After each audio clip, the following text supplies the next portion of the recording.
यह सबसे कठिन समय नहीं, नहीं ये सबसे कठिन समय नहीं। अभी भी दबा है चिड़िया की चोंच में तिनका और वह उड़ने की तैयारी में है। अभी भी झड़ती हुई पत्ती थामने को बैठा है हाथ एक। अभी भी भीड़ है स्टेशन पर, अभी भी एक रेलगाड़ी जाती है गंतव्य तक, जहाँ कोई कर रहा होगा प्रतीक्षा। अभी भी कहता है कोई किसी को, जल्दी आ जाओ कि अब सूरज डूबने का वक्त हो गया। अभी भी कहा जाता है उस कथा का आखिरी हिस्सा जो बूढ़ी नानी सुना रही सदियों से। दुनिया के तमाम बच्चों को अभी आती है बस एक अंतरिक्ष के पार की दुनिया से, लाएगी बचे हुए लोगों की खबर। नहीं ये सबसे कठिन समय नहीं है। जया जादवानी। तो बच्चों आपको ये बताएं, इसका अर्थ समझ लें। नहीं ये सबसे कठिन समय नहीं। अभी भी दबा है चिड़िया की चोंच में तिनका और वह उड़ने की तैयारी में है।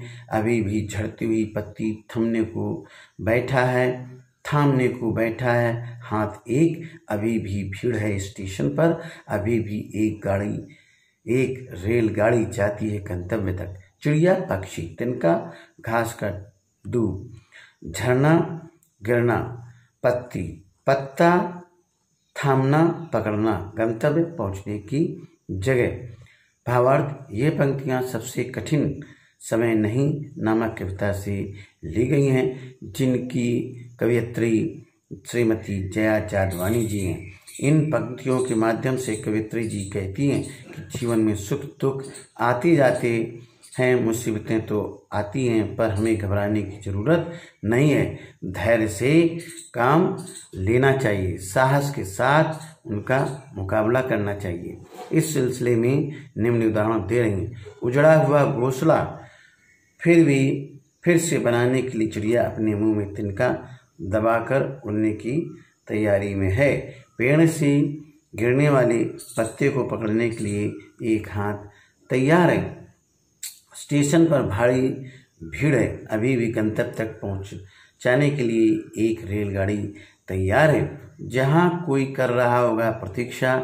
अभी भी कहता कोई किसी को, जल्दी आ जाओ कि अब सूरज डूबने का वक्त हो गया। प्रतीक्षा करना, इंतजार करना, सूरज डूबने का वक्त, घर लौट जाने का समय। भावार्थ, कवयित्री श्रीमती जया जादवानी जी कहती हैं कि आप जब भी घर से स्कूल जाती हैं, कोई आपकी प्रतीक्षा कर रहा होता है।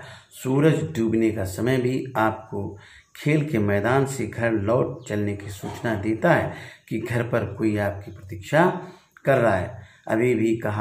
अभी कहा जाता है उस कथा का आखिरी हिस्सा जो बूढ़ी नानी सुना रही सदियों से। दुनिया के तमाम बच्चों को अभी आती एक बस अंतरिक्ष के पार की दुनिया से, लाएगी बचे हुए लोगों की खबर। नहीं ये सबसे कठिन समय नहीं। आखिरी हिस्सा, अंतिम भाग। सदियों से, सैकड़ों सालों से तमाम पूरे अंतरिक्ष आकाश के पार के पीछे खबर समाचार। भावार्थ, भारतीय समाज में ये रिवाज है कि घर में बूढ़ी नानी बच्चों को तरह तरह की कहानियाँ सुनाती है। उन कहानियों का संदेश होता है। कहानी के आखिरी हिस्से में कठिन परिस्थितियों से जीत होती है। आकाश के पीछे से एक बस आती है जो वहाँ के लोगों की खबरें लाती है। कविता का सारांश इस प्रकार है। इस कविता के माध्यम से कवयित्री श्रीमती जादवानी जी कहती हैं, जीवन तो सुख दुख दोनों का मिलन है। मुसीबतें तो आती रहती हैं, पर हमें घबराने की ज़रूरत नहीं है। धैर्य और साहस के साथ उनका सामना करना चाहिए। इसी सिलसिले में निम्न उदाहरण दे रही। उजड़ा हुआ घोंसला फिर से बनाने के लिए चिड़िया अपने मुंह में एक तिनका दबाकर उड़ने के लिए तैयार है। पेड़ से गिरने वाले पत्ते को पकड़कर सहारा देने के लिए एक हाथ तैयार है। स्टेशन पर भारी भीड़ है, अभी भी गंतव्य पहुंचाने के लिए एक रेलगाड़ी तैयार है।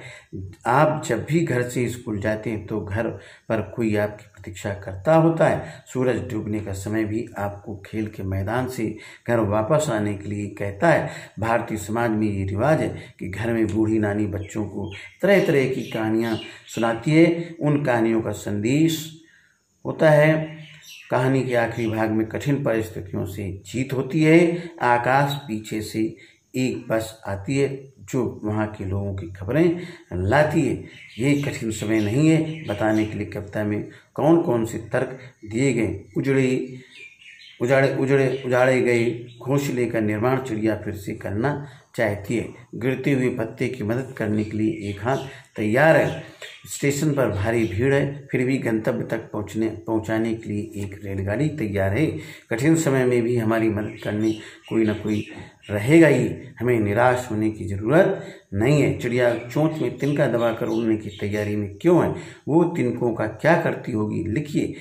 गतिविधि नंबर 1, चिड़िया का घोंसला उजाड़ा गया, फिर भी वह चिंतित नहीं है। फिर घोंसला बनाने मुंह में तिनका दबाए उड़ने की तैयारी में तिनकों से घोंसला बनाना चाहती होगी।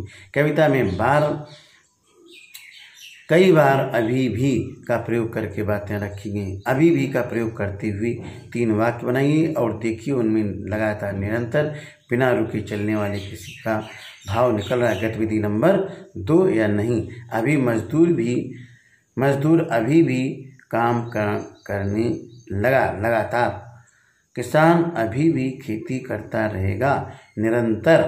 बच्चे अभी भी मैदान में खेलते हैं। बिना रुके चलने वाला कोई कार्य नहीं और अभी भी कोई एक साथ प्रयोग करके 3 वाक्य लिखिए। गतिविधि नंबर 3 और देखिए नहीं अभी भी के पीछे कौन कौन से भाव छिपे होते हैं। निराश होने की जरूरत नहीं, अभी भी समय है, कोशिश करते रहो। अभी तुम्हारा काम पूरा नहीं हुआ, कोई बात नहीं, अभी भी बहुत समय बाकी। शायद तुमने प्रश्न का उत्तर नहीं लिखा, अभी भी आधा घड़ा समय बाकी है, लिख सकते हो। अनुमान और कल्पना।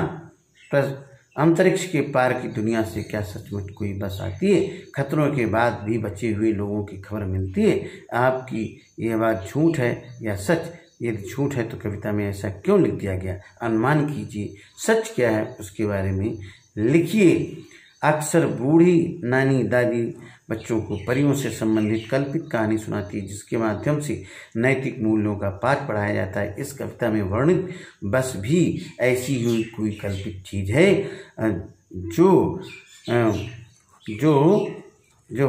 जो खतरे में पड़े लोगों को बचाकर सुरक्षित प्रदेश पहुंचाती होगी।